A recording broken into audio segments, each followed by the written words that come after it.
যারা নির্বাচন চাচ্ছে না, যারা এক সময় পিয়ার, এক সময় পূর্বে ইউনিয়ন পরিষদ নির্বাচন নানান তাল বাহানা করতেছে, তাদের ইঙ্গিতে আজকে দেশে আবার আরেকটা অস্থিতিশীল অবস্থা সৃষ্টির ফায়তারা শুরু হয়ে গেছে।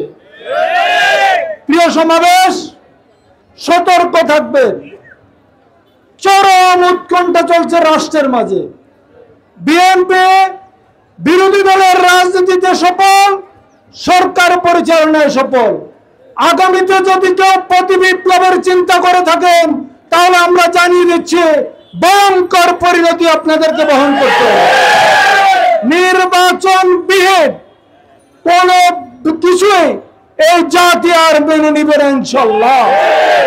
বিএনপি আগামী জাতীয় সংসদ নির্বাচন করবে এবং বিএনপি কাকে নিয়ে জোট করবে এটা বিএনপি সিদ্ধান্ত নেবে।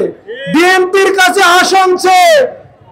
আসন না পেয়ে আবার পিআর পদ্ধতিতে সংখ্যানুপাতিক নির্বাচনের কথা বলবেন, রাতে রাতারে এসে আসন ভাগাভাগির কথা বলবে, তা এই দেশে আর হবে না।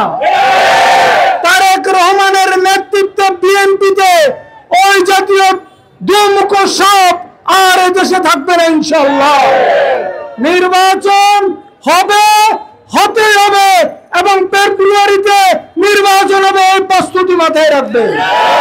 সমাবেশ আপনাকে সবাইকে অনুরোধ করছি, সর্বোচ্চ প্রস্তুতি রাখবেন যে কোনো পরিস্থিতির জন্য, যে কোনো ডাকের জন্য, যে কোনো আবার পুনর্বার আন্দোলন সংগ্রামের জন্য।